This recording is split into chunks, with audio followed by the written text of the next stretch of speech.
Welcome to Chartitra. Today we will be looking at the Hindu mythology family tree.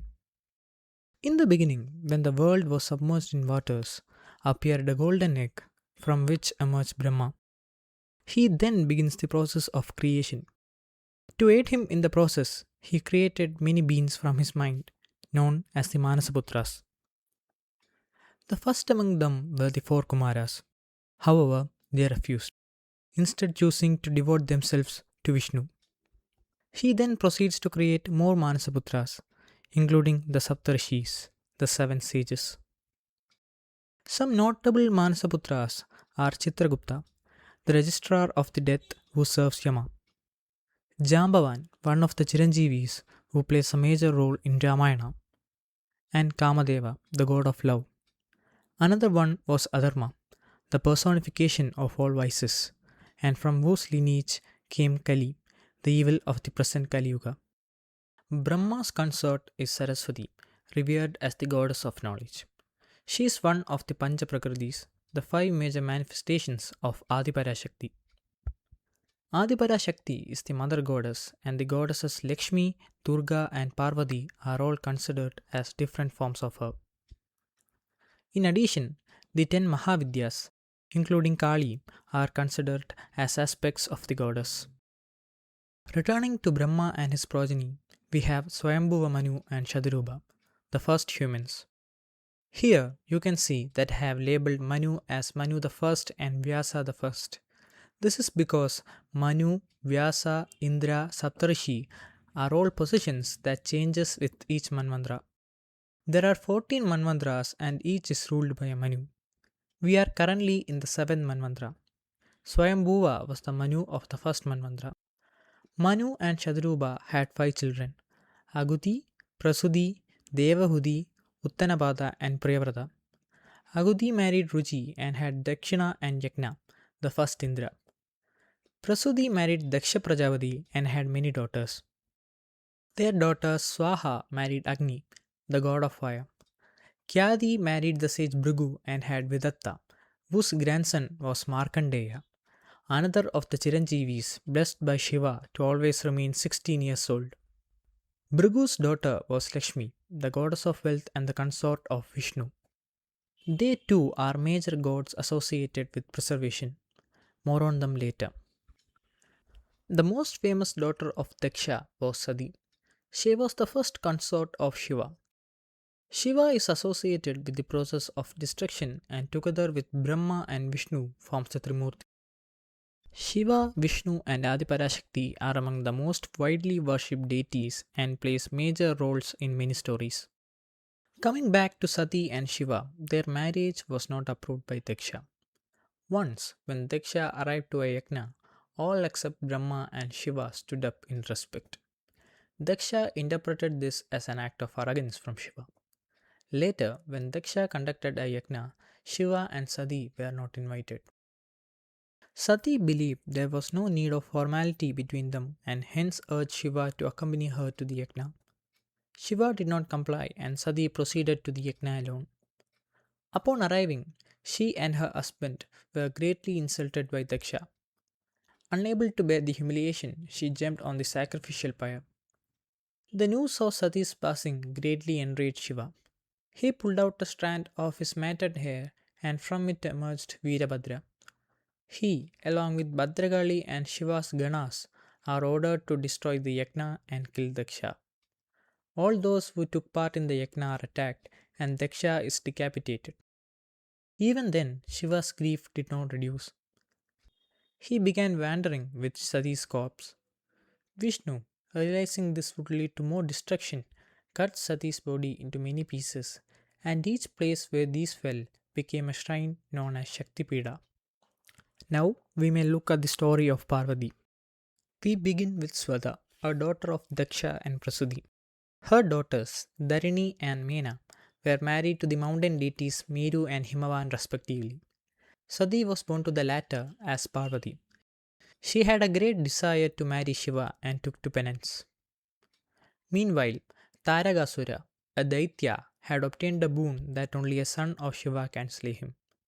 As Shiva did not have any children, no one could stop him and he conquered the 3 worlds. Shiva was deeply engrossed in meditation that he took no notice of Parvati.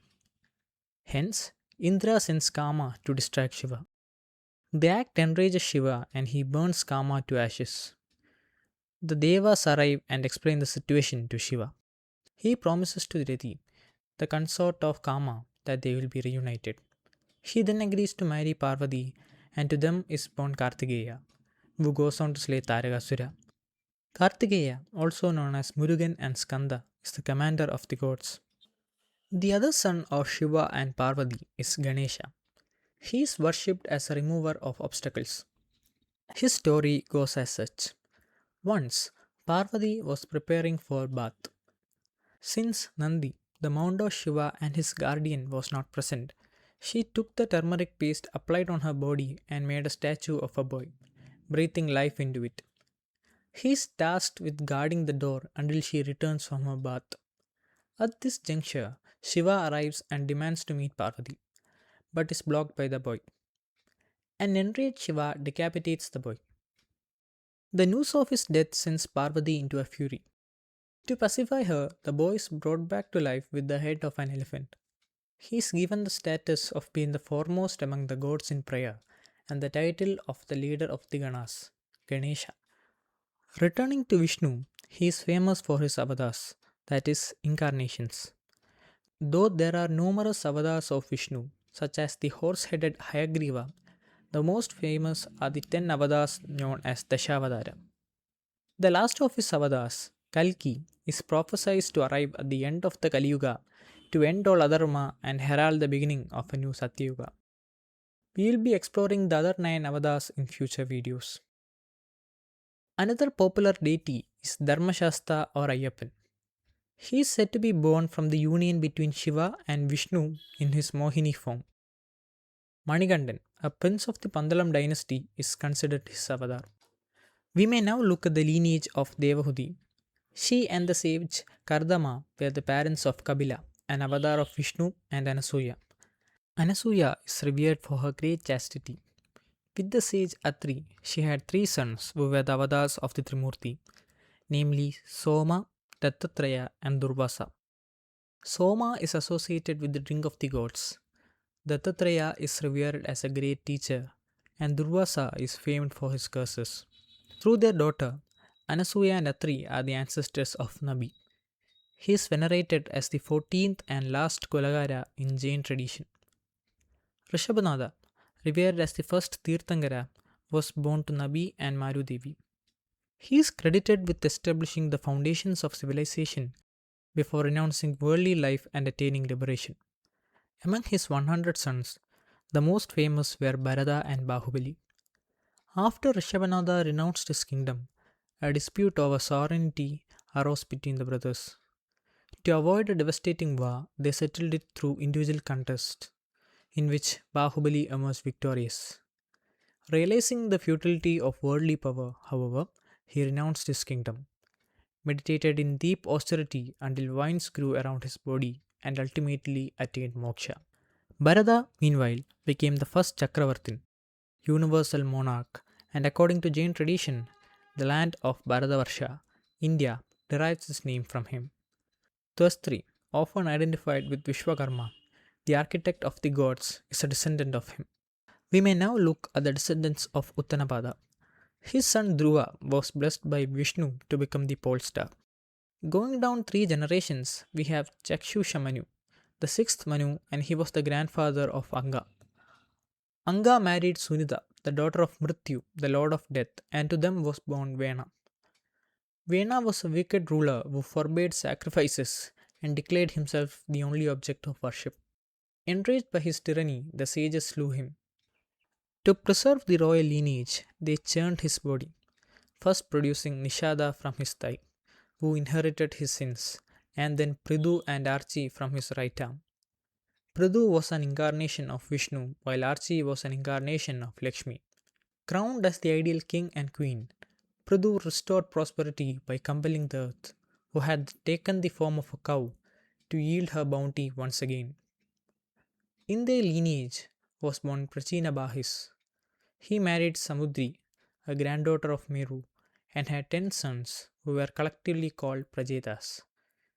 They all married Marisha, and their son was the second birth of Daksha.